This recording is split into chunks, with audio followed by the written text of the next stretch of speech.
ప్రభునందు వచ్చినంత ప్రియమైనటువంటి దేవుని బిడ్డారా, ఇప్పుడు మన ప్రభువును లోక రక్షకుడైన యేసుక్రీస్తు అతి శుభమైన నామమును బట్టి చేరువన్న మీకు అందరికీ పేరు పేరున హృదయపూర్వక వందనాలు తెలియపరుస్తూ ఉన్నాను.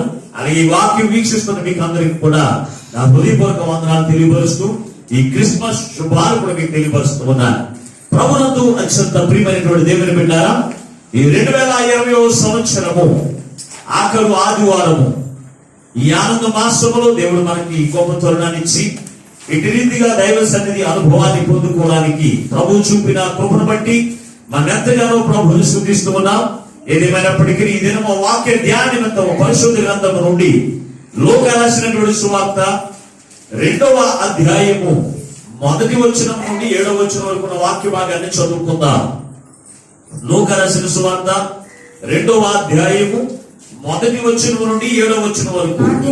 ఆ దినములలో సర్వలోకమునకు ప్రజా సంఖ్య రాయవలెనని కైసరు ఐగుప్తు వలన ఆజ్ఞ ఆయను. ఇది కురేనియా సిరియా దేశమునకు అధిపతి అయి ఉన్నప్పుడు జరిగిన మొదటి ప్రజా సంఖ్య.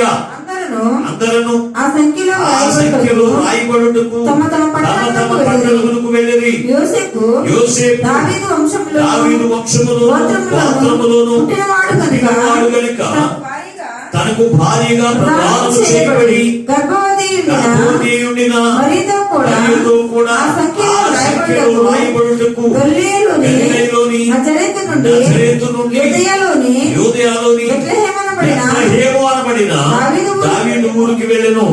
వారక్కడ ఉన్నప్పుడు ఆమె ప్రసవ దినములు కనుక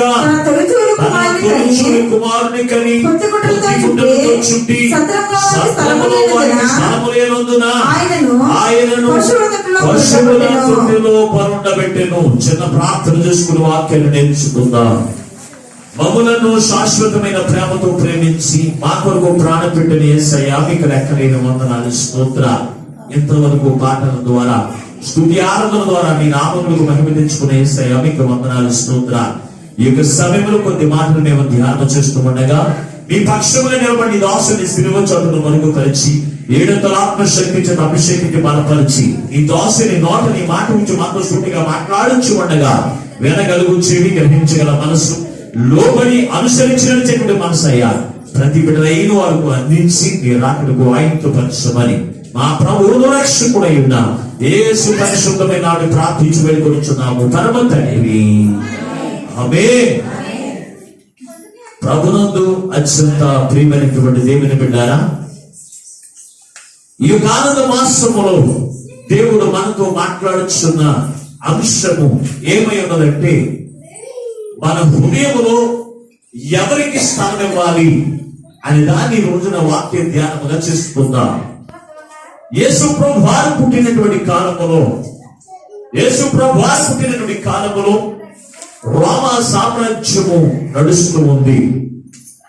ఆ రోమా సామ్రాజ్యం యొక్క రాజు గవర్నర్ అయినటువంటి అగస్టస్ అనేటువంటి వాడు ఏమని రాశాడంటే అక్కడ ఉన్నటువంటి యూదులందరూ కూడా ప్రజాసంఖ్య రాయవలనని, అంటే జనాభా లెక్కలో రాయవలనని ఆజ్ఞ అయిందంట. ఆజ్ఞ అయినప్పుడు ఈ నజరేతు నుంచి బెత్లెహేము వరకు ఎవరు ప్రయాణం చేశారంటే తల్లి అయిన మరియా, యోసేపు వారిద్దరూ కూడా ప్రయాణం చేసుకుంటూ వచ్చారు. అప్పటికే మరియకు ప్రస్తుత దినములు సమీపించినాయి, అంటే పురుడు దినములు సమీపించినప్పుడు నజరేతు అనేటువంటి గ్రామానికి వచ్చినప్పుడు అక్కడ ఆమెకి ప్రస్తుత దినములు సమీపించినందున ఆమె విషయములై సత్రము కొరకు అనేకమైన సత్రాలు వెతికారంట. వెతికినప్పుడు సత్రాలు ఎక్కడ కూడా స్థలము లేదు. ఎందుకంటే అక్కడ వీరు ఒక్కరే కదండి అక్కడికి రావడం. అనేకమైన ప్రాంతాల నుంచి ఆ స్థలాలకు వచ్చారు కనుక వీళ్ళు వచ్చే సమయానికి ఈ సత్రాలు అనగా దాన్ని ఇంగ్లీష్ లో లాడ్జింగ్స్ అంటూ ఉంటారు. అంటే మనం ఇక్కడి నుంచి హైదరాబాద్ వెళ్ళినప్పుడు మనం అక్కడ ఒక రాత్రి లేకపోతే 2 రోజులు మనం ఉండవలసి వచ్చినప్పుడు మనం ఏం చేస్తామంటే లాడ్జిలు వెతుక్కుంటూ ఉంటాం. అంటే రూములు వెతుక్కుని ఆ రూమ్ లో తాత్కాలికంగా ఉంటాం. మనం ఒక్కరి కొరకే కాదండి ఆ లాడ్జులు. ఒక దైవజనులకు వాళ్ళకే కాదు, వ్యాపారస్తులకు, వ్యవసాయదారులకు, అలాగే 4 రకాల ప్రజలైన వారికి కూడా సత్రాలు ఏర్పాటు చేస్తూ ఉంటారు. ఆ సత్రాలు ఏర్పాటు చేసినప్పుడు ఆ సత్రాల్లో వీరు కూడా యోసేపు ఏం చేశాడంటే మరియను తీసుకుని వెళ్ళి అక్కడ వెతికారంట. సత్రంలో ఏదైనా రూమ్ దాక్కుండా ఉంటుందని చెప్పి వెతికినప్పుడు సత్రాల్లో వారికి స్థలం లేనందున ఆమెను తీసుకుని ఎక్కడికి వెళ్ళాడంటే పశువుల పాకలోనికి వెళ్ళారు. ఆ నజరేతు నుంచి వచ్చినటువంటి వీరు ఆ బెత్లెహేము గ్రామంలో ఎక్కడికి వెళ్ళారంటే పశువుల పాకలోనికి వెళ్ళినప్పుడు ఆ పశువుల పాకలో ఏం చేశారంటే ఆల్రెడీ ఈ బిడ్డ ఎక్కడ పుట్టాడు అనేది అక్కడ రాయబడదు. పశువుల పాకలో పుట్టాడు అనుకోవడం కూడా అబద్ధమే. ఆ బిడ్డ రోడ్డు మీద జన్మించాడో తెలియదు, లేకపోతే లాడ్జ్లో జన్మించాడో తెలియదు, ఎక్కడ జన్మించాడు అనేది మనకు తెలియదండి. కానీ సత్రంలో స్థలము లేనందున ఏమని రాశారండి, పశువుల తొట్టెలో పరుండబెట్టెను. అంటే ఆయన పశువుల పాకలో పుట్టాడు అనే మాట అక్కడ రాయబడలేదు. రాయబడని మాటలు మనకు అవసరం లేదు. కనుక దేవుని బిడ్డారా, యేసు ప్రభువుని ఎక్కడ పశువుల తొట్టెలో పరుండబెట్టారు. ఇది మనం చదవబడిన వాక్య భాగం. ఇందులో చాలా అమూల్యమైనటువంటి విషయాలు రాయబడి ఉన్నాయి. వీరు నజరేతు నుంచి బెత్లెహేములోనికి నడిపించబడ్డానికి గల కారణం ఎవరు అని అంటే రోమా సామ్రాజ్యం యొక్క గవర్నర్ అయినటువంటి ఎవరంట, అగస్టిస్. ఇద్దరిని దేవుడు వాడుకున్నాడు. ఎందుకొరకు దేవుడు వాడుకున్నాడంటే దేవుని యొక్క లేఖనము నెరవేరునట్లుగా. ఏక గ్రంథము 5వ అధ్యాయము 2వ వచనం రాస్తూ ఉన్నాడు, బెత్లెహేము గ్రామమును దేవుడు కోరుకున్నాడు. బెత్లెహేము గ్రామములో యేసు ప్రభువు ఒక కన్య మరియ గర్భమును పుడతాడు అనేటువంటి ప్రవచనము నెరవేరడానికి దేవుడు ఎవరిని ఏర్పాటు చేసుకున్నాడంటే ఆ దేశపు, ఆ రాజ్యపు, ఆ రోమా సామ్రాజ్యాన్ని ఉన్నటువంటి అధికారి అయిన రాజ్యం అయినటువంటి పరిపాలకుడిని దేవుడు ఏర్పాటు చేసుకుని దేవుడి యొక్క లేఖనమును నెరవేర్చుకున్నాడు. దేవుని బిడ్డ, ఈ రోజున మన యొక్క జీవితంలో కూడా దేవుడు అనేకమైన వాగ్దానాలు ఇచ్చాడు. ఆ వాగ్దానం నెరవేర్చడానికి దేవుడు నాకు సహాయం చేశాడని మనం అంటూ ఉంటాము. కానీ దేవుడు తన బిడలైన వారిని, లోకంలో ఉన్న మనుషులందరూ కూడా ఎవరు తెలుసంటే దేవుని యొక్క స్వాధీనంలో ఉన్నటువంటి వారిని, దేవుడు ఉన్నటువంటి స్వాధీనంలో ఉన్నటువంటి వారిని. కనుక ఆయన యొక్క వాక్య వాగ్దానం నెరవేర్చుకోవడానికి ఎవరిని దేవుడు వాడుకుంటాడో మనకు తెలియదు. ఎవరిని వాడుకుంటాడో మనకు తెలియదు. వాడుకుని ఏం చేస్తాడంటే వారి ద్వారా దేవుని యొక్క ఉద్దేశము నెరవేర్చుకునేటువంటి దేవుడు మన దేవుడు. ఈ రోజున మనం చూస్తూ ఉంటే నువ్వు ప్రార్థన చేస్తూ ఉంటావు. ప్రార్థన చేసినప్పుడు నీ అవసరత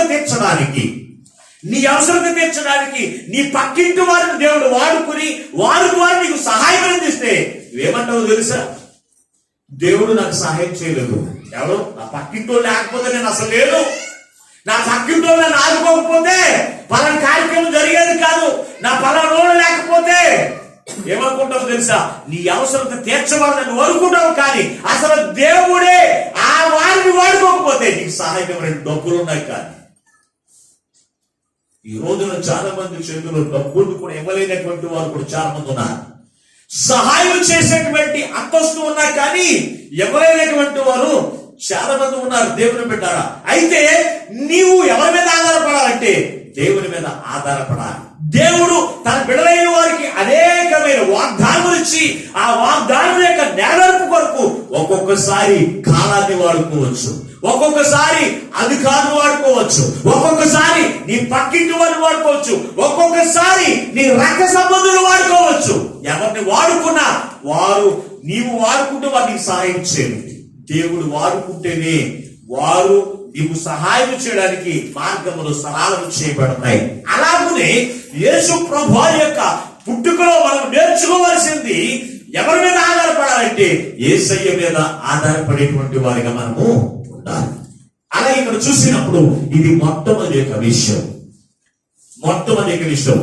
ఈ విషయంలో దేవుని యొక్క కార్యము యేసు ప్రభువు లోకంలోనికి రావడానికి ఆ యొక్క బెత్లెహేము యొక్క గ్రామంలోనే ఆ ప్రవచనం నెరవేర్పు కొరకు ఆ సామ్రాజ్యపు అధికారాన్ని వాడుకున్నట్లుగా ఈ రోజున కూడా నేను అదే నమ్ముతానండి. ఒక దేవుని యొక్క కార్యక్రమం ముందుందంటే ఆ కార్యక్రమం నడిపించడానికి, జరిగించడానికి దేవుడు ఎవరిని ఎట్టి రీతిగా వాడుకుంటాడో మనకి తెలియదు. కనుక మనం చేయవలసింది ఎవరి మీద అంటే దేవుని మీద మాత్రమే ఆనుకుని ప్రార్థన చేయాలి. ప్రభువా, ఇదిగో పలానా అవసరత మా ఎదురు కనపడుతూ ఉంది, అది యొక్క నెరవేర్పు కొరకు నీ సహాయం మాకు అందించండి. దేవుడు మనకి తెలియనటువంటి వారి ద్వారా సహాయమును అనుగ్రహించుటకు సిద్ధము కలిగినటువంటి దేవుడు. అటువంటి యేసయ్యను మనం కలిగి ఉన్నాము కనుక మనం ఎవరి మీద ఆధారపడాలంటే దేవాది దేవుడైన యేసయ్య మీద మాత్రమే మనం ఆధారపడేటువంటి వారిగా ఉండాలి. అయితే వారి యొక్క జీవితంలో ఇక్కడ చూసినప్పుడు సత్రములో స్థలము లేదు. సత్రములో స్థలము లేదు. సత్రం అంటే మీకు చెప్పాను, 4 రకాల ప్రజలు వస్తారని. 4 రకాల మనస్తత్వాలు కలిగినటువంటి వారు వస్తారు. అందరూ ఒకే మనస్తత్వం కాదు. ఒకరు బిజినెస్ మైండ్ ఉండొచ్చు, ఒకరికి దైవికమైన మనసు ఉండొచ్చు, ఒక్కొక్కరికి అయితే మోసం చేసే మనసు ఉండొచ్చు. ఎవరు ఏ సమయానికి ఎందుకు వస్తారో మనకు తెలియదు, కానీ దేవునికి మాత్రం సమస్తం ఎరిగినటువంటి దేవుడే. కానీ 4 రకాల మనసు ఎవరు హృదయంలో ఉంటాయో వారికి దేవుడు వారిలోకి రావడానికి వారి హృదయంలో స్థానం ఉండదు. కనుక ఆ 4 రకాల మనస్తత్వాలు అంటే ఈ లోక సంబంధమైన ఆలోచనలు, ఈ లోక సంబంధమైన విషయాలు ఎవరైతే మనసులో పెట్టుకుంటారో ఆ హృదయంలో యేసయ్యకు స్థానం. ఇక్కడ చూస్తే అక్కడ రాసినటువంటి మాటలు మనం చూస్తే అక్కడ వారికి స్థలము లేనందున అని రాశాడు. అవునా? ఒకసారి ఆ మాట చదవండి ఒకసారి.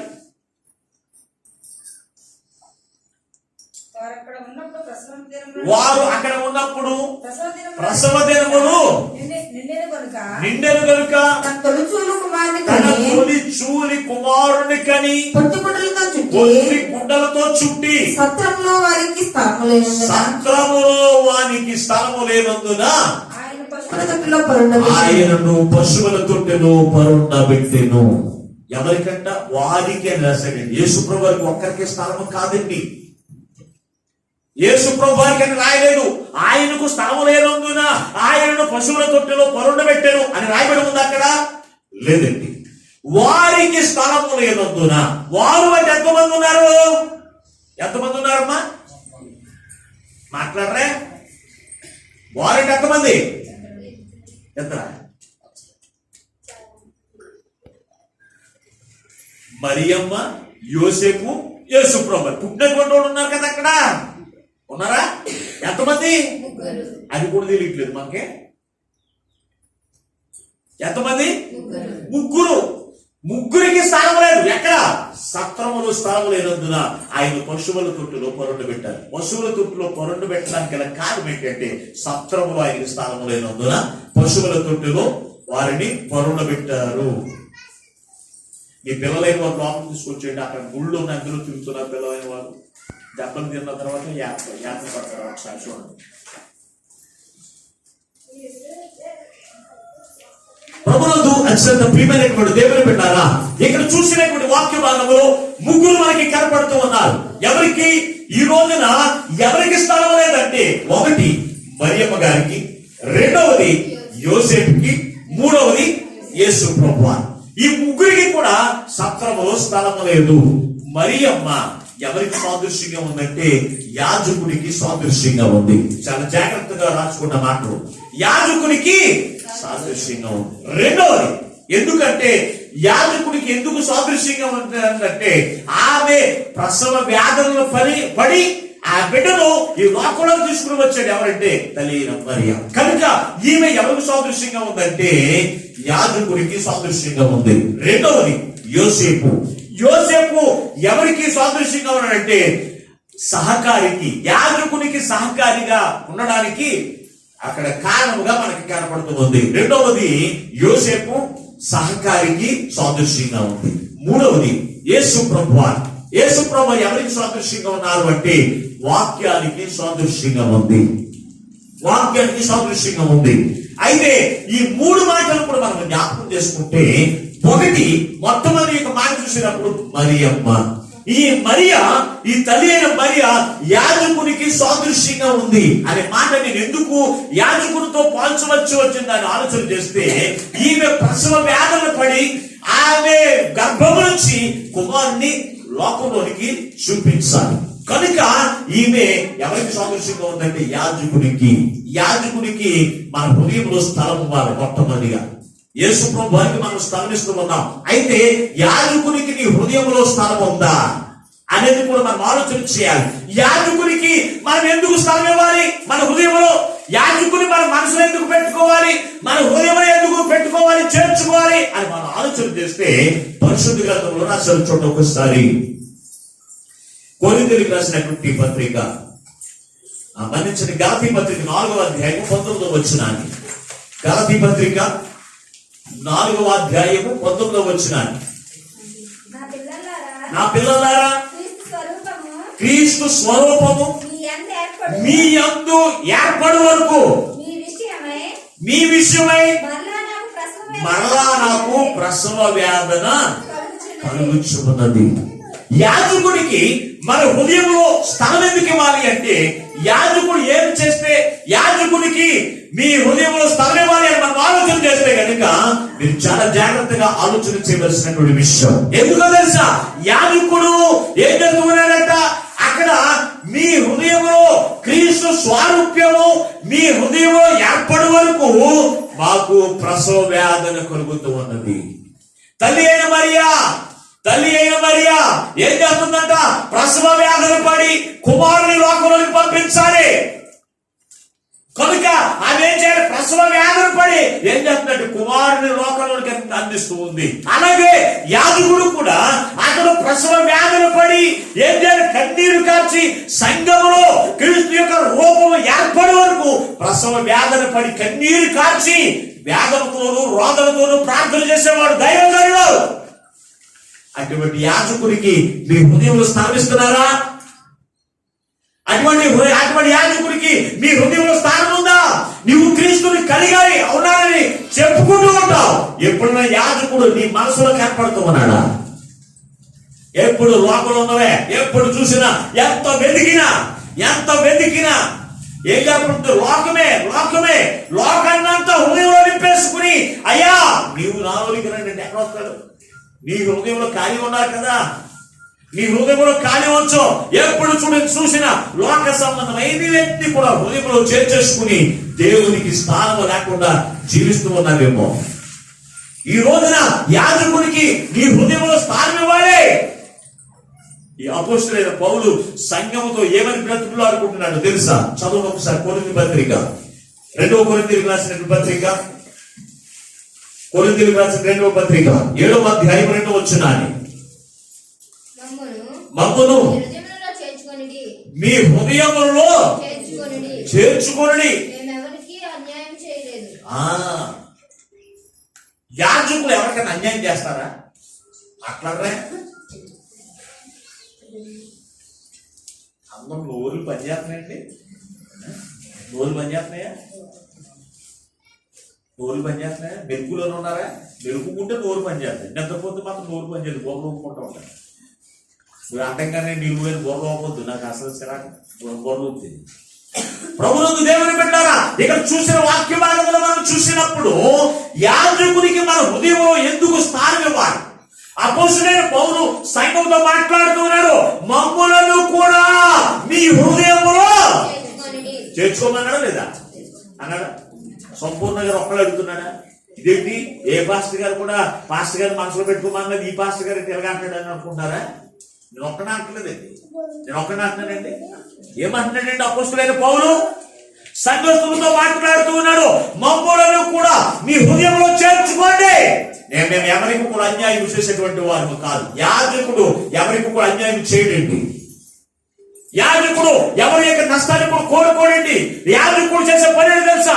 ఆయనకు అప్పగించిన బిడ్డలు దేవుని యొక్క వాక్యానుసారంగా జీవించి ఆయన మాట ప్రకారంగా ప్రవర్తించి ఆయన ఇచ్చినటువంటి దీవెన చేత ఆశీర్వాదముల చేత వర్ధిల్లుతూ క్రీస్తులో ఆనందించాలని, క్రీస్తులో ఫలించాలని, అభివృద్ధి చెందాలి, ఆయన రూపము ఏర్పడాలని అనుదినము కూడా ప్రార్థన చేసేవాడే దైవజనుడు. అనుదినము కూడా ప్రార్థన చేసేవాడే దైవజనుడు. అటువంటి దైవజనుడికి నీ హృదయంలో స్థానం ఉందా? ఎప్పుడు చూసిన లోకము లోకంలో ఉన్నవే ఎప్పుడు హృదయంలో కనపడతాయి, కానీ యేసయ్య నీ హృదయంలో ఎప్పుడైనా కనపడుతూ ఉన్నాడా, లేకపోతే యాజకుడు ఎప్పుడైనా నీకు కనపడుతూ ఉన్నాడా? హృదయము దేనితో పడితే దాంతో నింపుకునే హృదయం కాదండి. ఈ హృదయం మూడు వాటితో నింపుకోవాలి. ఒకటి యాజకుడు ఎందుకు మన హృదయంలో చేర్చుకోవాలంటే, యాజకుడు మీ కొరకు ప్రయాసపడుతూ ఉంటాడు. ఆరోగ్యం బలహీనత కలిగి ఉన్నా నీవు ప్రార్థించడానికి రమ్మంటే, నాకు నేను బలహీనత కలిగి ఉన్నా నేను రాలేను అనండి. తన ఆరోగ్యమును పట్టించుకోరు, వారి యొక్క అవసరతలు చూసుకోరు, వారి ఇబ్బందులు చూసుకోరు. వారు తినకపోయినా తెల్లని బట్టలు వేసుకుని మీ దగ్గరికి వచ్చి ఎందుకు ప్రార్థన చేస్తున్నారు తెలుసా? క్రీస్తు యొక్క రూపము మీ యందు ఏర్పడడానికి, క్రీస్తు స్వారూప్యములోనికి మలచబడి యేసయ్య యందు కూర్చోబెట్టడానికి యాజకుడు ప్రయాసపడతాడు. అటువంటి యాజకుడికి మీ హృదయంలో స్థానం ఉందా? ఆలోచన చేయండి. పనికి రాని వాటిని హృదయంలో చేర్చుకుంటూ ఉన్నావు. కుళ్ళు కుతంత్రాలు నిన్ను నాశనం చేసేవన్నీ కూడా నీ హృదయంలో చేర్చుకుని నీ హృదయములంతా కూడా పాడు చేసుకుని నరకానికి పాత్రుడైపోతున్నావేమో. జాగ్రత్త. ఎవరికి స్థానం ఉండాలో తెలుసా? యాజకునికి స్థానం ఉండాలి మన హృదయంలో. క్లుప్తంగా నేను ముగించేస్తాను. రెండవదిగా చూస్తే ఎవరంట? రెండోది ఎవరు? యోసేపు. యోసేపు ఎవరికి సాదృశ్యంగా ఉన్నాడు? మరియమ్మకు సహకారిగా యోసేపు ఉన్నాడండి. ఆమె ప్రస్తుత దినమును గడిచిని నిండిని కనుక ఏ సమయంలో ఆ మరియమ్మకు సహాయం చేయాలి అని ఆమె కూడా వెళ్ళి ఏం చేస్తాడు తెలుసా? ఆమెకి ఏది కావాలో ఏది అవసరమో అతను తడుముకుంటూ సత్రాలన్నీ కూడా తిరుగుతూ ఉన్నాడు. సత్రాలన్నీ కూడా తిరిగాడండి. మరియమ్మని అక్కడ పెట్టి ఎక్కడన్నా స్థలం దొరుకుతుంది, దొరకలేదు. అలా తిరుగుతూ ఆమె విషయంలో కానీ మరియమ్మను తిప్పలేదండి. ఎవరు తిరిగారు? సహకారిగా ఉన్నటువంటి యోసేపు తిరిగాడు. తిరిగి ఏం చేశాడు? మరియమ్మకు అవసరత తీర్చేటువంటి వాడిగా ఉన్నాడు. ఈ రోజున యోసేపు ఎవరికంటే సహకారి. ఎవరికి?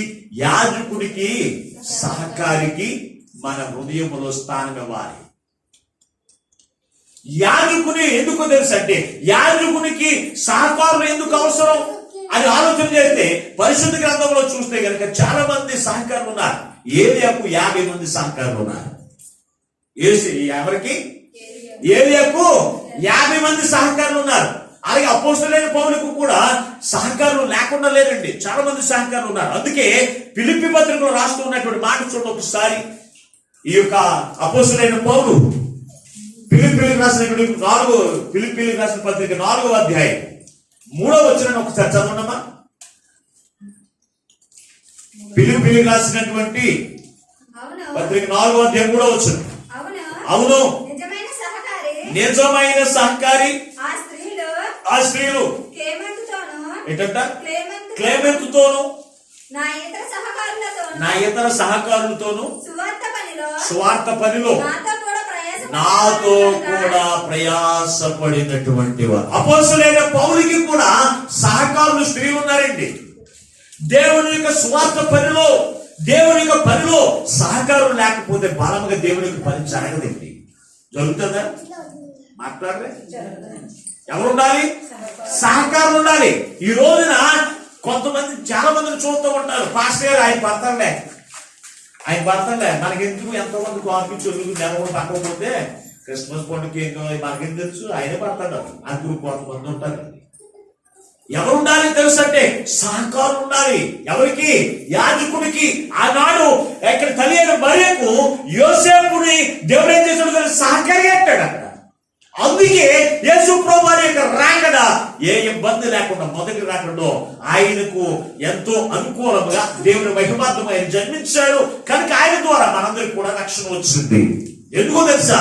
మరియ ప్రసవ వేదన పడేటువంటి సమయం వచ్చింది. మరియా ప్రసవ వేదన పడుతుంది కనుక ఆమెకు యోసేపు యొక్క సహకారము అవసరం. ఈ రోజు మనం చూస్తే మన బిడ్డలైన వారు గర్భము దాల్చారనుకోండి, పరిశుద్ధ దినములు సమీపించిననుకోండి, తల్లి ఎక్కడికైనా వెళ్తుందండి? ఎందుకు వెళ్దాం? ఏ సమయంలో నీకు ప్రోత్సాహం తెలియదు. ఏ సమయం హాస్పిటల్ తీసుకెళ్ళాలని చెప్పి ఏం చెప్తే ఎక్కడికి వెళ్ళండి, పనులు మార్చుకుంటారు. ఒకవేళ ఎక్కడికైనా వెళ్ళాలంటే ఇంకొకరు తీసుకొచ్చేస్తారండి. ఇంకొకరు తీసుకొచ్చి అక్కడ పెట్టి వెళ్తారండి. మరి దేవుని పని విషయంలోను యాజకులు ఒకరు తిప్పబడుతుంటే ఆయన పడతారులే పర్లేదని చెప్పేసి వెళ్ళిపోయేవారు చాలా మంది ఉన్నారండి. ఒకవేళ నీకు పని తగిలింది, పని తగిలిన ఏం చేయాలి? ఇంకో సహకారిని అక్కడ నియమించి నువ్వు వెళ్ళాలి. సహకారులు ఎలా ఉండాలి? ఎవరికి? యాజకునికి సహకారులు ఎప్పుడు కూడా ఉండాలి. అప్పుడే బలమైన పనులు చేయగలండి. అపోస్తలుడైన పౌలు ఆయన అంతటి గొప్ప పరిచయం చేయడానికి గల కారణం తెలుసు అంటే సహకారులు. ఈ రోజున పెద్ద పెద్ద సంఘాలు ఉన్నాయంటే ఆ సంఘాలు దైవజులు నియమించేయండి, వస్తారంటే వాక్యం చెప్పి వెళ్ళిపోతారండి. మిగిలినంత మంది 200 మంది ఉంటారండి సహకారులు. 200 మంది, 300 మంది. కొన్ని సంఘాల్లో అయితే 1000 మంది సహకారులు కూడా ఉన్నారండి. ఉన్నారా లేదండి? యాజకుడు వచ్చే సమయానికి యాజకునికి ఇబ్బంది లేకుండా యాజకునికి సహకారులే వారన్నీ కూడా సమకూర్చి చేస్తూ ఉంటారండి. ఈ రోజున మన సంఘంలో ఎలా ఉన్నారు? మన సంఘంలో సహకారం లేరని నేను అనండి. సహకారం లేకపోతే అంత బలమైన పనులు జరగవు. అంత ఘనమైన దేవుని మహిమార్థంగా అటువంటి గొప్ప పనులు జరగవండి. సహకారులు ఉన్నారు. అయితే ఈ సహకారులు కూడా మన హృదయములో స్థానం ఇవ్వాలి. రెండవది, ఒకటి యాజకునికి హృదయంలో స్థానం ఇవ్వాలి. రెండవది, యాజకునికి సహకారులుగా ఉన్న వారికి కూడా మనం ఏం చేయాలి? హృదయంలో స్థానం ఇవ్వాలి. కొంతమంది సహకారం చూసి ఏడ్చేవాడు కొంతమంది ఉంటారు. అయ్యో ఈవిడికే పెద్ద ఉంది, ఈవిడ శాతానికి పాస్టర్ గారికి ఈవిడే పెద్ద, వీరు గొప్ప సహకారిగా ఉంటుంది అని అనుకుంటుంది. మనకు ఉండదు. సహకారంగా ఉండే లక్ష్యం మనకు ఉండదు. ఒకవేళ సహకారంగా ఉంటే చూసి కూడా వారమైనటువంటి వారు కూడా చాలా మంది ఉన్నారండి. ఈ రోజున సహకారులకి యాజకులకి సహకారం దేవుడు ఏర్పాటు చేస్తే యాజకులకి దేవుని యొక్క పని విషయంలో అలాగే వారు సహకరిస్తూ ఉండగా ఆ సహకారుల యొక్క పేర్లు జీవగ్రంథంలో రాయబడి ఉన్నాయి. అయితే వారు ఏం చేస్తారు? వారిని గూర్చి లోకమంతా కూడా అల్లరి చేసి వారిని కూడా ఇబ్బందులు పాలు చేసేటువంటి క్రైస్తవులు కూడా లేకపోలేదు, ఉన్నారండి. నీ హృదయంలో స్థానం ఇవ్వాలి.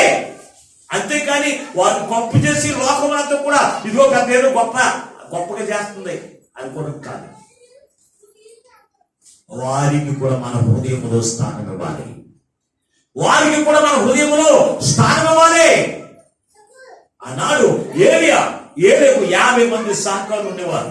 ఏలి మాత్రం దేవుని యొక్క సువార్త పని విషయంలో మాత్రమే ప్రయాసపడేవాడు. ప్రార్థించడానికి, అలాగే దేవుని యొక్క సువార్త ప్రకటించడానికి, దేవుడు చెప్పినవన్నీ కూడా రాజులకు, అలాగే దేవుడు చెప్పినవన్నీ కూడా తన బిడ్డలకు అందించడానికి అతను ప్రయాసపడుతూ ఉండేవాడు. మిగిలిన పనులన్నీ కూడా ఎవరు తెలుసా? సహకారం చేసేవాడు. ఈ రోజున మన మందిరంలో కూడా సహకారం ఉన్నారు.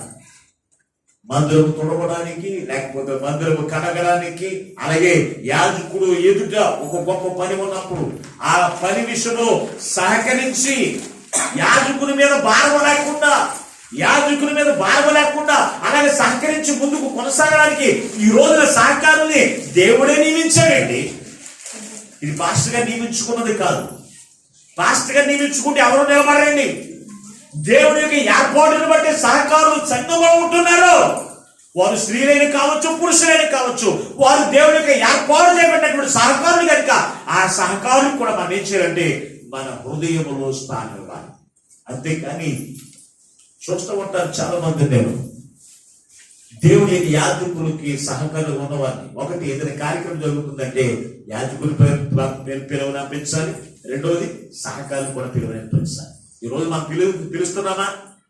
నీ కుటుంబంలో శుభకార్యమే కావచ్చు, నీ కుటుంబంలో ఆనందదాయకమే కావచ్చు, లేకపోతే నీ కుటుంబంలో ఏ అవసరత కలిగి ఉన్నప్పటికీ నువ్వు ఎవరు హృదయంలో నీ మనసు ఎవరున్నది తెలుసు. ఒకటి యాజకుడు, రెండవది సహకారం. ఉంటున్నారా? ఎప్పుడు చూసినా నువ్వు రక్షణ పొందావు, నీ హృదయం ఎవరుంటారో తెలుసా? నీ బంధువులే కనపడతారండి ఎక్కడ వెతికినా. అమ్మ మన బిడ్డలు పిలవకపోయిన సహకారిని నేను కంపల్సరీగా ప్రతి కార్యక్రమంలో అడుగుతానండి. ఇదిగో మన దగ్గర మన సంఘ సహోదరులు దగ్గరే ఉన్నట్టు వాళ్ళు పిలవపోయిన ఏమీ లేదండి, ఏదో సింపుల్ గా అనుకున్నాం కానీ ఊరు నుంచి కేకేసుకుని ఎందుకు చేర్చుకుంటావు? చెప్పండి. నీ హృదయంలో ఎవరు ఉండాలి? ఒకటి యాజకుడు ఉండాలి, రెండవది సహకారం. అపోస్తలుడైన పౌలుకి ఎవరున్నారంటే అక్కడ సహకారులు కొందరు స్త్రీలను, అలాగే అక్కడ ఇంకొక మగతను పేర్కొన్నారు, క్లౌతియా అనేటువంటి. చూడండి, వారందరూ కూడా అపోస్తలుడైన పౌలుకి సహకారులుగా ఉన్నారండి. అందుకే సహకారులు ఉన్న పేర్లు కింద ఏమైనా రాశాడు, చదవండి ఒకసారి, కింద చదవండి మాట. ప్రయాసపడిన వారు కనుక దేనికి? యాజకుని విషయంలో, వారు స్వార్థ పని విషయంలో, అలాగే దేవుని యొక్క పని విషయంలో వారు ప్రయాసపడిన వారు కనుక సహాయం చేయమని నేను నిన్ను వేడుకొంచుకున్నాను. ఆ సహకారుల పేర్లు ఎక్కడ రాయబడి ఉంటాయంట? సహకారుల పేర్లు ఎక్కడ ఉన్నాయి? జీవ గ్రంథములో రాయబడి ఉన్నాయి. నీ హృదయంలో వారి పేర్లు లేకపోయినా పర్వాలేదు. యేసు ప్రభువు మాట్లాడుతున్నాడు, సహకారుల పేర్లు ఎక్కడ ఉన్నాయంట? అనుకుంటూ ఉంటారు కొంతమంది సహకారులు, యాజకుడికి సహకారం ఉన్నవారు, నేను ఎంతో దేవుని పని విషయంలో సహకారం చేస్తున్నాను, లేకపోతే సహాయం చేస్తున్నాను, ఇదిగో నన్ను ఎవరో సంఘస్థులు పట్టించుకోవట్లేదు, ఎవరికి కూడా నేను జ్ఞాపకట్లేదు, అనుకోవాల్సిన పర్లేదు. కానీ వారి పేర్లు ఎక్కడ ఉన్నాయంట? అందుకే నీ పేర్లు బోర్డుల మీదను, నీ పేర్లు ఫ్యాన్ల మీదను, నీ పేర్లు బాక్సుల మీదను, సౌండ్ సిస్టమ్ మీద నీ పేరు లేకపోయినా పర్వాలేదు, జీవ గ్రంథంలో ఉన్నాయని సంతోషించుడు అని మాట్లాడుతున్నా. కనుక దేవుని పెట్టారా, ఒక బలమైన కార్యక్రమం జరగాలి అంటే సహకారులు ఎంతో అవసరం. వారి యొక్క పేర్లు వారు మన హృదయంలో ఉండాలి. ఉంటున్నారా? ఒకవేళ మీ హృదయంలో సహకారం మీ హృదయంలో చేర్చుకోకపోతే ఈ రోజున చేర్చుకోండి. ఒకటి, యాజకులు మీ హృదయంలో చేర్చుకోండి. రెండవది, సంఘ సహకారుల్ని, యాజకుడికి సహకారం ఉన్న వారిని కూడా మన హృదయంలో చేర్చుకుని ప్రతి విషయంలో కూడా మనం ఏం చేయాలంటే వారిని కూడా పిలువనంపించేటువంటి వారి ఉండాలి. ఎందుకంటే వారు కూడా దేవుని చేత ఏర్పరచబడిన వారే, దేవుని చేత ఏర్పరచబడిన వారే, దేవుని పెట్టారా. రెండవదిగా వారికి కూడా మన హృదయంలో ఏముండాలంట? ఉంటుందా? మూడవదిగా చూస్తే యేసు ప్రభువు. ఎవరంట? మూడవది ఎవరు? ఒకటి మరియమ్మ, రెండవది మరియమ్మ యాజకుడికి సాదృశ్యంగా ఉంది, రెండవది యోసేపు, యోసేపు సహకారికి సాదృశ్యంగా ఉన్నారు, మూడవది ఎవరంట? యేసు ప్రభువు. యేసు ప్రభువు ఎవరికి సాదృశ్యంగా ఉన్నారు? ఎవరికి? యేసు ప్రభు వారికి మన హృదయంలో స్థానం ఉందా? ఆలోచన చేయండి. మన హృదయంలో స్థానం ఉందా అంటే ఆయనే మాట్లాడుతున్నాడు, నక్కలకు బొరియలు ఉన్నాయి, ఆకాశ పక్షులకు గూళ్ళు ఉన్నాయి. మత్తయి సువార్త 8:20 రాస్తున్నాడు. ఏమని రాస్తున్నాడు ఒకసారి చదువునమ్మా. నక్కలకు బొరియలను ఆకాశ పక్షులకు గూళ్ళు ఉన్నాయి, కానీ మనుషు కుమారుడుకు తలవాల్చుడికైనను ఏం లేదంట. తలవాల్చడానికి ఏమి స్థానం లేదు. ఎందుకు లేదు? ఎందుకు లేదు? హృదయం అంతా కూడా దేనితో నింపబడిందో తెలుసా? లోకంలో ఉన్న వాడితో నింపితే నీ హృదయంలో యేసయ్యకు స్థానం ఎక్కడ ఉంటుందండి? నీ హృదయంలో స్థానం ఎక్కడ ఉంటుంది? ఆలోచన చేయండి. అందుకే లూకా రాసిన సువార్తలో రాస్తున్నాడు, మత్తయి రాసిన సువార్త 9వ అధ్యాయము 23వ వచనం ఒకసారి చదువుకుందాం. మన హృదయంలో దేనితో నింపబడిందో అంతలో యేసు అధికారి ఇంటికి వచ్చి పిల్లల గ్రోవులు వాయించు వారిని గొల్లు చేయించుండు వారిని జన సమూహమును చూసి స్థలమీయుడే. యేసు ప్రభువు ఏం కోరుకుంటున్నాడండి? ఎక్కడ ఎక్కడ మాట్లాడరే? నీ హృదయంలో స్థానం లేదా? ఆయనకి మన హృదయంలో అన్న మాట్లాడే. ఎక్కడ ఎక్కడ కోరుకుంటున్న స్థలాన్ని? నీ ఇంట్లో ఉన్న ఆస్తిలో ఉన్న, నీ 10 సెంట్లు భూములు ఉన్న 2 సెంట్లు స్థలం ఏం మాట్లాడింది ఆయన? అడుగుతున్నాడా? ఏమడుగుతున్నాడు? స్థలం ఇవ్వండి. ఎక్కడికి? మీ ఇంటిలో, మీ హృదయమైనటువంటి ఇంటిలో. ఆ ఇల్లు ఏముందో తెలుసు అంటే యాయిరు కుమార్తె అనబడిన యాయిరు అనేటువంటి వాడు అధికారి, రోమా సామ్రాజ్యం అధికారి ఇంటిలో తన కుమార్తె చనిపోయింది. చనిపోయినప్పుడు అక్కడ ఎవరున్నారు తెలుసా? గొల్లు చేయవారు, పిల్లల గ్రోవులు వాయించేవారు ఉన్నారంట. అటువంటి వారి దగ్గరికి వచ్చి ఏమని మాట్లాడుతూ ఉన్నాడు? ఇదిగో నేను లోపలికి రావాలంటే మీరందరూ బయటకు పోండి, నాకు స్థలం ఇవ్వండి లోపలికి.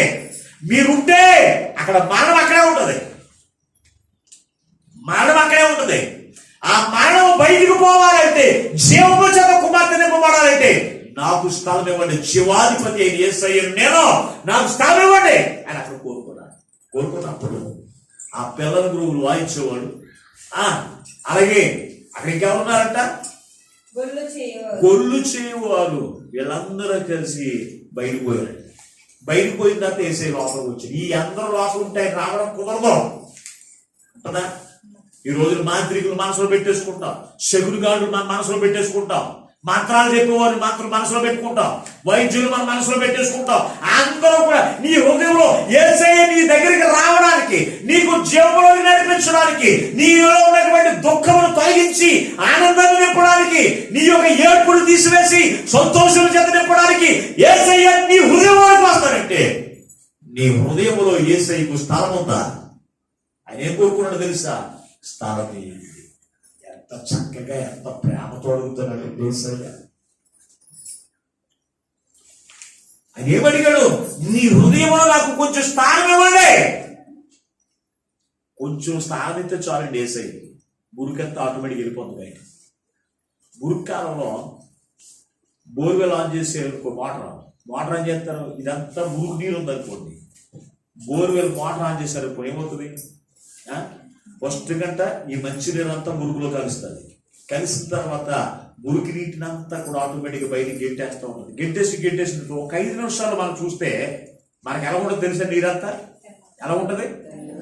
మీకు అందరికీ కూడా తెలిసేది, కానీ మాట్లాడరు కానీ సమాధానం గమని చెప్పరు. కానీ ఏమైపోతుంది? మురికంతా బయటికి గెంటేస్తుంది మోటార్ నీరు. శ్రేష్టమైన నీరేం చేస్తుంది? మురికినంతా బయటికి గెంటేసి శ్రేష్టమైన నీరు కనపడుతుంది. అది మురికాలం వరకు అప్పుడు నువ్వు చూసినప్పుడు అయ్యో ఎంత తేటగా ఉన్నాయి, తాగితే బాగుండు అన్నట్టు. అవునా? అలాగే యేసయ్యకు కొంచెం నీ హృదయంలో స్థానిస్తే చాలు, నీ జీవితాన్ని మార్చేస్తాడు దేవుడు. అక్కడ యాయీరు యొక్క గృహము యేసయ్యకు స్థానం ఇచ్చాడు కనుక ఆయన స్థలమైన నాకు అడిగాడు. వెంటనే యాయీరు వారందరినీ బయటికి పంపించాడు. అయ్యా నీవు నాలోనికి రావయ్యా అని అడిగాడు. వెంటనే యేసయ్యకు స్థలం ఇచ్చాడు. తన హృదయంలో ఏడుపు ఏమైపోయింది తెలుసా? సంతోషంగా మార్చబడింది. మరణము జీవంగా మార్చబడింది. ఎవరికి స్థానం ఇస్తేని? యేసయ్యకు స్థానం ఇస్తే. ఈ రోజున నువ్వు ఎవరికి స్థానం ఇస్తున్నావు? నీ హృదయంలో ఎవరికి స్థానం ఇస్తున్నావు? మాంత్రికుడికా? జ్యోతిష్కుడికా?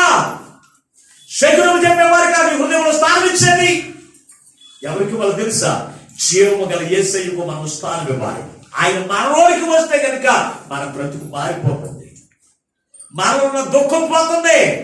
ఈ రోజున నువ్వింకా దుఃఖిస్తూ ఉన్నావంటే, ఇంకా వేధించబడుతూ ఉన్నావంటే, ఇంకా నువ్వు రోధించబడుతూ ఉన్నావంటే నీ హృదయంలో యేసయ్య లేడు. నువ్వు అనుకోవచ్చు నేను ప్రార్థనకి వెళ్తున్నానే, నీ హృదయంలో యేసయ్య లేడు. ఆయన నీ హృదయంలోకి వస్తే నీ దుఃఖాన్ని సంతోషంగా మలిచేటువంటి దేవుడు, నీ ఏడుపును నాట్యంగా మలిచేటువంటి దేవుడు, ఆనందంగా మలిచేటువంటి దేవుడు. ఆయనకు నీ హృదయంలో స్థానం ఇవ్వాలి. ఇస్తున్నావా? ఆయనంటే యేసు ప్రభువుకి నేను స్థానం ఇస్తానని అనుకుంటున్నాను. ఆయనకంటే ఆయన ఎవరికి? యేసు ప్రభు ఎవరికి సాదృశ్యంగా ఉన్నాడు అన్నాను? వాక్యానికి సాదృశ్యంగా ఉన్నాడు. మనం ఎవరికి స్థానం ఇవ్వాలి? మన హృదయంలో ఎవరికి? వాక్యమే దేవుడు. ఆది యందు వాక్యం ఉండేను, వాక్యము దేవుని యందు ఉండేను, ఆ వాక్యమే దేవుడై ఉండేను, ఆ వాక్యమే కృపా సత్య సంపూర్ణుడిగా మన మధ్యలో నివాసము చేశాను. చూడండి, ఆ వాక్యమైన యేసయ్యకు నీ హృదయంలో స్థానం ఇస్తూ ఉన్నావా? ఇప్పుడు ఆలోచన చేశాడా? ఆలోచన చేయండి. చూడండి, దావీదు దేవుడి యొక్క వాక్యాన్ని తన హృదయంలో చేర్చుకున్నాడు. చదువుదాం ఒకసారి పరిశుద్ధ గ్రంథములో 119వ కీర్తన 11వ వచనాన్ని చదువుకుందా?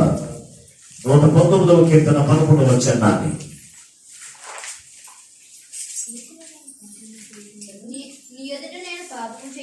నీ ఎదుట నేను పాపము చేయకుండానట్లు ఏం ఉంచుకున్నాడు? హృదయంలో ఏం చేర్చుకున్నాడు? వాక్యాన్ని చేర్చుకున్నాడు. ఎవరిండి అతను? దావీదు తన హృదయంలో పాపానికి చోటు ఇవ్వలేదండి, పాపానికి స్థలం ఇవ్వలేదు, చెడు తలంపులకు స్థలం ఇవ్వలేదు, లోకానికి స్థలం ఇవ్వలేదు. అతను మహారాజు అండి. రాజులు అనేకమైన రాజులు అతని కింద ఉండేవారు. అటువంటి రాజు ఎవరు పెట్టుకోవాలి మనసులో? తోటి రాజులైన వారి మనసులో పెట్టుకోవాలి, లేకపోతే తన భార్యను మనసులో పెట్టుకోవాలి, తన కుటుంబాన్ని మనసులో పెట్టుకోవాలి. కానీ ఆ వాక్యంలో ఏమైనా మాట్లాడుతున్నాడు తెలుసా అంటే, నేను పాపము చేయకుండానట్లు నా హృదయంలో దేవుని యొక్క వాక్యమును చేర్చుకున్నాను. నువ్వేమని చేర్చుకున్నా? నువ్వు ఇంకా పాపం మానట్లేదు, చెడు తలంపులు మానట్లేదు, చెడు ఉద్దేశంలో మానట్లేదు. గల కారణం ఏం తెలుసంటే నీ హృదయం అంతా కూడా దేంతో? చెడుతో నింపబడింది. రకరకాల మురికి కాలం వంటి చెడుతో నింపబడింది. ఈ చెడు కొప్పు కొట్టేది. మురికి కాలం ఏం చేస్తుంది? కాలం ఇంకా చూడక్కర్లేదు, కాలం దగ్గరికి వెళ్తే ఏమవుతుంది? మాట్లాడరే ఉరుకొప్పు చిచ్చి బాబాయ్ కప్పు వచ్చేస్తుంది, వాసన వచ్చేది, వాంతి అయిపోతుందని కూడా కొంతమంది వాంతి చేసుకుని కూడా ఉంటారు. అవునా? పైకి కనపడుతుంది కనుక ఆ కంపు చూసి నీకు వాంతులు అవుతూ ఉన్నాయి. నీ హృదయం ఎటువంటి మురుగు? దానికంటే కంపు కొట్టే లక్షణాలు నీకు ఉన్నాయి. దానికంటే కంపు కొట్టే లక్షణాలు నీ హృదయంలో ఉన్నాయేమో. ఈ రోజు అందుకే దేవుడు మాట్లాడుతూ ఉన్నాడు, నీ హృదయంలో నాకు స్థానమే. యేసు ప్రభువు వారి యొక్క పుట్టుట దేని గురించి తెలుసా? మన హృదయంలో స్థలం కోరుకోవడానికి ఆయన లోకములకు వచ్చాడండి. వచ్చిన యేసయ్యకు నీ హృదయంలో స్థలం ఉందా? ఆలోచన చేయండి. క్రిస్మస్ సంబరాలు మనం చేసుకుంటూ ఉన్నాం. క్రిస్మస్ సంబరాల్లో క్రిస్మస్ అనగానే క్రీస్తుని ఆరాధించి ఆనందము చెలవివ్వబడేటువంటిది క్రిస్మస్. ఈ ఆనంద మాసంలో క్రీస్తుని హృదయంలో లేకుండా క్రిస్మస్ చేస్తే కనుక క్రీస్తులో ఉన్న సంతోషాన్ని పొందుకోలేవు, క్రీస్తులో ఉన్న విలువైన ఆశీర్వాదాలను పొందుకోలేవు. అందుకే ఈ వాక్యం ద్వారా దేవుడు మనతో మాట్లాడుతున్నాడు. దేవుడు బిడ్డ, నేను 3 విషయాలు నేను తెలియపరిచాను. ఒకటి, తల్లి అయిన మరియ, ఈమె యాజకుడికి సాదృశ్యంగా ఉంది. యాజకుడు మన కొరకు ప్రయాసపడేటువంటి వాడిగా, ప్రసవ వేదన పడి ప్రార్థించేటువంటి వాడిగా, క్రీస్తు రూపం మీలోకి వచ్చినట్లుగా, క్రీస్తు రూపం మీలోకి వచ్చినట్లుగా దేవుని యొక్క వాక్యము, ఇదిగో ఈ బిడ్డలైన వారికి ఈ వాక్యము ద్వారా వీరిని క్రీస్తు రూపంలోకి మార్చాలని రాత్రి రాత్రి పగలు పగలు ప్రయాసపడి ప్రార్థన చేసి దేవుని యొక్క వాక్యము దేవుని యొద్ద నుండి, అయ్యా నీ వాక్యము చేత నీ బిడ్డలైన వారికి రూపుదిద్దునాయన. ఈ లోక సంబంధమైన పౌరులతో రూపుదిద్దడము కాదు. ఈ లోకంలో హీరోయిన్ వేసి వేసుకోవాలంటే అనేకమైన రకరకాల క్రీములు ఉన్నాయి. నల్ల ముఖాన్ని కూడా తెల్లగా చేసే క్రీములు ఉన్నాయి. కానీ క్రీస్తు రూపం అటువంటిది కాదు. నీవు క్రీములు పొందుకు క్రీములు రాసుకుంటే రూపం వచ్చేది క్రీస్తు రూపము. దేవుని యొక్క వాక్యం అనేటువంటిది, దేవుని యొక్క వాక్యమే మనకు రూపుదిద్దేది కనుక ఈ వాక్యమును దేవుని యొద్ద నుండి బ్రతిమలాడి, అయ్యా నీ బిడ్డలైన వారికి నీ రూపం వచ్చినట్లుగా, నీ దయగల రూపము, నీ కనికరమైన రూపము, నీ క్షమాపణ రూపము, నీ కరుణగల రూపము ఈ బిడ్డలైన వారికి వచ్చినట్లుగా నేను ఎంతో ప్రయాసపడుతూ ఉన్నాను. కనుక మీరేం చేయండి, ఓ సంఘ బిడ్డలారా, ఓ విశ్వాసులారా, మీరందరికీ ఇదిగో నాకు మీ హృదయంలో స్థానం ఇవ్వండి, మీ హృదయంలో నన్ను కూడా చేర్చుకోండి అని అపోస్తలుడైన పౌలు బ్రతిమలాడుతున్నాడు. కనుక దేవుని బిడ్డలారా, మీ హృదయంలో యాజకుడికి స్థలం ఉందా లేదా? మొట్టమొదటి మనం ఆలోచన చేయాలి. రెండవదిగా చూస్తే సహకారం, సంఘ సహకారం. వాటిని ఎప్పుడు కూడా చిన్న చూపు చూడకండి. మన మందిరంలో సహకారం ఉన్నారండి, పెద్దలు ఉన్నారు, ఏమో అందరూ దేవుని యొక్క యాజకునికి సహకారం ఇచ్చేటువంటి వారు. ప్రతి పనికి దేవుని యొక్క సువార్త పని విషయంలోను, మన మీటింగ్స్ పెట్టుకుంటున్న దేవుని యొక్క బలమైన పనుల విషయంలోను, అలాగే యాజకులు వచ్చినప్పుడు దేవుని యొక్క మందిరంలో ఏవి కావాలో ఇవన్నీ కూడా చూసుకునేటువంటి సహకారం మన మందిరంలో ఉన్నారు. దేవుడు ఎవరెత్తాడు, వారిని దేవుడు ఏర్పాటు చేసుకున్నారు. అటువంటి వారిని చిన్న చూపు చూడడానికి వీలేదు. అటువంటి వారికి కూడా మన హృదయంలో స్థానం ఇవ్వాలి, మన హృదయంలో స్థానం ఇవ్వాలి వారికి కూడా. మూడవదిగా చూస్తే దేవుని యొక్క వాక్యం అంటే యేసు ప్రభువు. ఈ మూడింటికి, ఈ ముగ్గురికి మీ హృదయంలో స్థానిస్తే కనుక, ఈ మూడింటికి మీ హృదయంలో స్థానిస్తే కనుక మీ జీవితము మారిపోతుంది. సారెపల్లి వెధవరాలు ఎవరికి స్థానం ఇచ్చిందో తెలుసా? యాజకునికి స్థానం ఇచ్చింది. ఎప్పుడో తెలుసా? ఆమె కరువులో ఉన్నప్పుడే యాజకునికి ఇచ్చినప్పుడు యాజకుడు ఆ ఇంటిలోకి వెళ్ళిన తర్వాత తన ఇంటిలో కరువు తొలగిపోయింది. 3.5 సంవత్సరాలు సమృద్ధి చెంత నింపబడ్డాయి. ఈ రోజున యాజకుడు మీ ఇంటికి వస్తున్నాడు అంటే కనుక మీ హృదయంలో స్థలం ఉండదు, మీ ఇంటిలో కూడా స్థలం ఉండదు. చాలా మంది యాజకుడు చేర్చుకోవడానికి ఇష్టపడండి. యాజకుడు వస్తే మీ కొంపలని మీకు కూలిపోవాలండి. యాజకుడు వస్తే మీ ఆస్తి పోస్తులని నష్టపోవాలండి.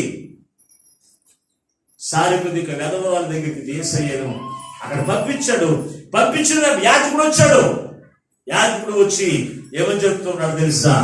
ఇదిగో నన్ను చేర్చుకున్న దాన్ని బట్టి, తన ఇంటిలో స్థలం ఇచ్చిన దాన్ని బట్టి యాజకుడు తిన్నాడు. సారిపతి వెధవరాలు అక్కడికి ఆమెకున్నటువంటి కుమారుడు సమృద్ధి దేశమంతా కొరవదు, కానీ ఆ కుటుంబంలో కరువు లేదు. కానీ కారణం ఏంటంటే యాజకుడికి స్థానం ఇచ్చాడు. అలాగే యేసు ప్రభువు వారు ఈ స్వార్థ పనిలో ఆయన యాజకుడిగా ప్రధాన యాజకుడిగా యాజకత్వం చేసినప్పుడు మరియ మార్త ఆయనకు స్థానం ఇచ్చారు. వారు హృదయంలోనూ వారి ఇంటిలోనూ చేర్చుకున్నారు కనుక ఆ ఇంటిలో మరణము బయటికి పోయింది. యాజకుడు అంటే మీకు తక్కువగా కనపడవచ్చు, చులకనగా కనపడుతున్నాడేమో. యాజకుడు దేవుడు ఏర్పాటు చేసి ఆయన ఆత్మ చేత మీ యొద్దకు నడిపిస్తూ ఉన్నప్పుడు యాజకుడు మీ హృదయంలో స్థానం ఇచ్చినట్లయితే, మీ ఇంటిలో స్థానం ఇచ్చినట్లయితే మీ ఇల్లు అతని పేరు రాసుకునేటువంటి వాడు కాదు.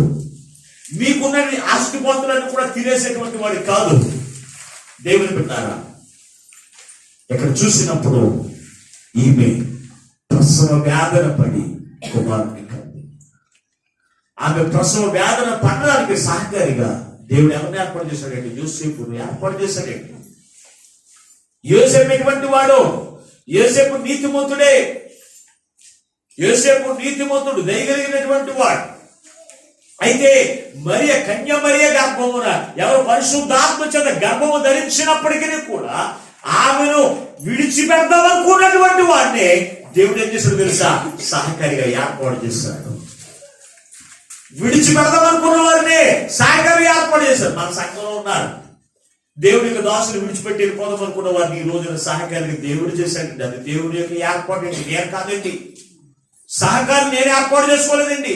మన మధ్యలో ఇగో ఉన్నారు పెద్దలు, వీళ్ళందరూ వీళ్ళు ఎక్కడి నుంచి వచ్చే దేవుడికి ఏర్పాటును బట్టే సహకారిగా దేవుడు నా యొద్దకు నడిపించాడని నేను ఇప్పటికీ ప్రభువుని స్తుతిస్తూనే ఉంటాను. దేవుని బిడ్డ, చాలా జాగ్రత్తగా ఆలోచన చేయండి. ఆనాడు ఎవరైతే వదిలేద్దాం అనుకున్నటువంటి యోసేపు, ఆమెకు ప్రధానంగా చేయబడ్డది, ఆమెతో నేను కావలేదు, ఆమె విడిచిపెట్టేద్దాం అనుకున్నాడు యోసేపు. అటువంటి వాడిని యోసేపుని దేవుడు ఏం చేశాడో తెలుసా? తల్లి మరియకు సహకారం చేశాడు. నేను అదే నొక్కుతానండి.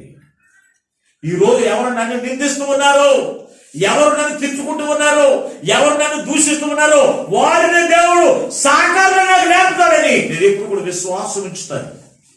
నేను దానికి బాధపడను. కనుక దేవుని బిడ్డ, రెండవది సహకారికి మన హృదయంలో స్థానం. మూడవది దేవుని యొక్క వాక్యమైన యేసయ్యకు మన హృదయంలో స్థానం ఇవ్వాలి.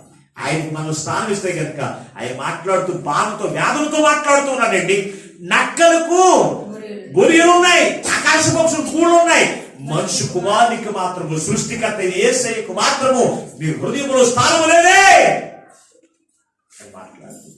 అందుకే ఒక పాట వస్తుంది, అవని ఎంత ఆయనది అయినా స్థలమేది, అవని ఎంత ఆయనది అయినా స్థలమేది, అందరికీ చోటు ఉంది యేసుకు చోటేది, అందరికీ స్థలము ఉంది యేసుకు చోటేది, యేసుకు చోటేది. ఎట్ట అవని అంతా ఎవరిది? ఈ భూమి అంతా ఎవరిది? ఈ భూమి అంతా కూడా ఎవరిదే? కానీ ఇంత కలిగిన యేసయ్యకు మనిషి హృదయములో మాత్రము చోటు. అందుకే నేను అడుగుతున్నాడు ప్రేమతో, నాకు స్థలమే వండి మీ హృదయంలో. మీలోనికి రావడానికి ఆయన ఇష్టపడుతూ ఉన్నాడు. అందుకే పరమగీతము గ్రంథములో 5వ అధ్యాయంలో మాట్లాడుతున్నాడు, ఇదిగో నా ప్రియుడు ఎక్కడున్నాడంట? వెలుపలే ఉన్నాడంట. వెలుపలే ఉండి తలుపు తట్టుచు ఉన్నాడు. అతని యొక్క తల మంచుకు తడిసి ఉన్నది. ఎప్పుడు నువ్వు తలుపు తీస్తావా నీలోనికి రావడానికి? ఎప్పుడు నువ్వు ఆయన తలుపు తడుతూ ఉంటాడు నానా రకాలుగా. ఒక్కొక్కసారి అవసరత కలిగించి తలుపు తడతాడు. ఈ అవసరతలైనా నన్ను చేర్చుకుంటుంది నా కుమార్తె, నా కుమారుడు. ఒక్కొక్కసారి నిన్ను బలహీనపరిచి తలుపు తడుతూ ఉంటాడు. ఈ బలహీనత సమయంలో అయినా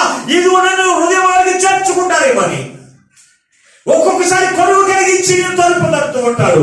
అప్పుడే యేసయ్యకు చూపిస్తాడు. మరి కొంతమందికి కష్టాలు వచ్చిన యేసయ్యకు చోటు ఎవరు ఎలా వచ్చిందో అరగైపోతారు. గుంటూరు ఉంటారు, గుంటూరు కన్నా బలవంతులు ఎవరు లేదంటారు. దేవుడు ఎలా వచ్చిందో అరగైపోతారు. ఎలా పోతుంది?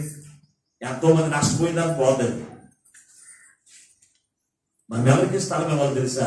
యేసయ్యకు మన హృదయంలోకి స్థలం ఇవ్వాలి. దావీదు అతడు మహారాజే అయినప్పటికీ కూడా దేవుని యొక్క వాక్యమును తన హృదయంలో ఉంచేసుకున్నాడండి. అంటే అతను ఎవరికి? దేవునికి తన హృదయాన్ని అప్పగించేశాడండి. అందుకే అతను పాపం చేయడానికి భయపడేవాడు. ఇదిగో నేను పాపము చేయకున్నట్లు ఇదిగో నా హృదయంలో దేవుని యొక్క వాక్యమును ఉంచుకుని అన్నాడు. ఈ రోజున నీ హృదయంలో దేవుని యొక్క వాక్యం ఉందా? దేవునికి నీకు హృదయంలో చోటు ఉందా? అనేకమైన దోషకరమైన మాటలు మాట్లాడుతూ ఉన్నావు కదా, అనేకమైన అబద్ధములు విచ్చలవిడిగా మాట్లాడుతూ ఉన్నావు కదా. మరి నీ హృదయంలో యేసయ్యకు చోటు ఉందా? దేవుని యొక్క వాక్యములకు చోటు ఉందా? చోటు లేకపోతే తీర్మానం చేసుకోండి. ఆనాడు యాయిరు తన ఇంటిలోనికి తన హృదయంలోనికి యేసయ్యను చేర్చుకుంటే మరణము పారిపోయింది.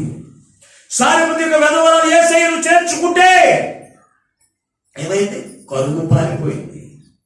అలాగే పరిశుద్ధ గ్రంథంలో అనేక మంది మనకు కనపడుతూనే ఉన్నారు. కానీ ఈ రోజున నీ జీవితంలో యేసయ్యకు చోటు లేకపోతే కనుక ఒక్కసారి పరిశీలన చూసుకోండి.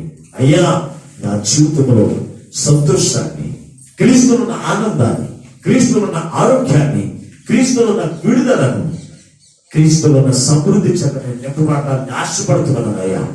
అయితే సర్వము కలిగిన యేసయ్యవు నీవు, బుద్ధి జ్ఞానములు సర్వ సంపదలు యెహోవా యందు గుప్తములై ఉన్నాయి. అన్ని కలిగిన నీవు నాలోనికి వస్తే అన్ని నా ఇంట్లో నింపబడతాయి అయ్యా అని యేసయ్యకు మీ హృదయంలో స్థానం ఇవ్వండి. అందుకే ఆయన మీ హృదయంలో స్థలం సంపాదించడానికి ఆయన పరలోకమును విడిచిపెట్టాడు. ఆయన మహిమ సింహాసనం విడిచిపెట్టాడు. కోట్లాది దూతల యొక్క స్తుతులు విడిచిపెట్టి ఈ లోకంలోకి ఎందుకు వచ్చాడు తెలుసా? ఆయన నీలోనికి వచ్చి ఆయన నిన్ను ఆయన రూపములో వచ్చి పరలోక రాజ్యంలో నిన్ను కూర్చోబెట్టడానికి యేసయ్య ఈ లోకమునికి వచ్చాడు. ఎంతవరకు నీ హృదయంలో యేసయ్యకు చోటు లేకపోతే ఈ రోజు తీర్మానం చేసుకోండి. యేసయ్యను ఆహ్వానించండి.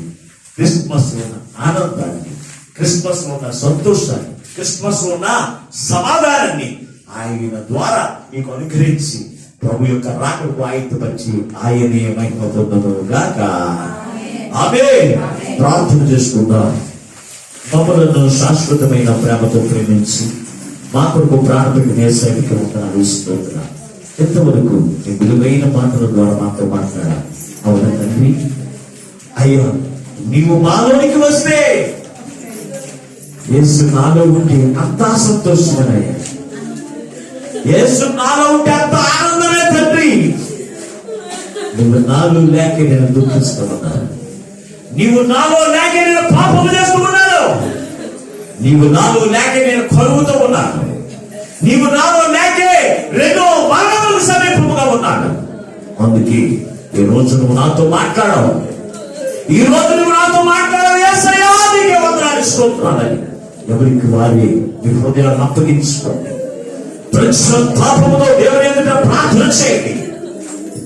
అయ్యా, అంతగా ప్రయాసపడుతున్నా యాజకుడి కంటే సహకారుడి కంటే యేసయ్యా నీవు మా కొరకు నువ్వు ప్రయాసపడ్డావయ్యా. నేను పొందవలసిన శిక్షను భరించవు యేసయ్యా. నేను పొందవలసినటువంటి శిలువ మరణము నువ్వు పొందవు యేసయ్యా.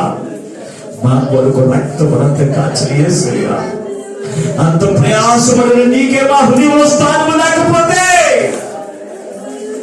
రాజ్యంలోకి మేము ప్రవేశించలేమయ్యా. అందుకే రోజున మాతో మాట్లాడాలి. అంతగా ప్రయాసపడుతున్నటువంటి యాజకులు, అంతగా ప్రయాసపడుతున్నటువంటి సహకారులు, అంతగా ప్రయాసపడిన యేసయ్య అయ్యా, మిమ్మల్ని ముగ్గురిని మా హృదయంలో చేర్చుకుని మా హృదయమైనటువంటి ఇంటిలోకి చేర్చుకుని దావీదు వలె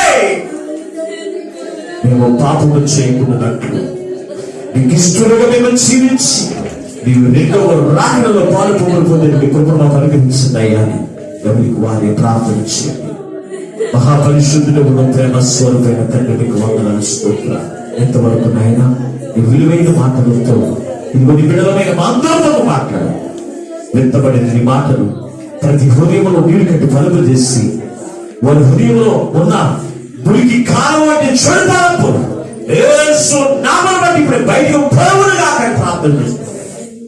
అయ్యా నీ జీవజల దారులు ప్రతి హృదయంలో ప్రవహింపజేసి నాడు దావీదు ఎలాగైతే తను పాపము చేయకున్నట్లు నీ వాక్యమును తన హృదయంలో పెట్టుకున్నట్టుగా మా హృదయంలో నీ వాక్యానికి స్థానం ఇచ్చి, యాజకుడికి స్థానం ఇచ్చి, సహకారికి స్థానం ఇచ్చి, అయ్యా నీ రక్షణ లోకానికి చూపించి అనేకుని యొక్కకు నడిపించే గొప్ప వాక్యమును ప్రతి బిడ్డలైన వారు పరిగణ చేసి మీరు మహిమను పొందమని యేసు పరిశుద్ధమైన నాడు ప్రార్థించి వేడుకొనుచున్నాము పరమ తండ్రి.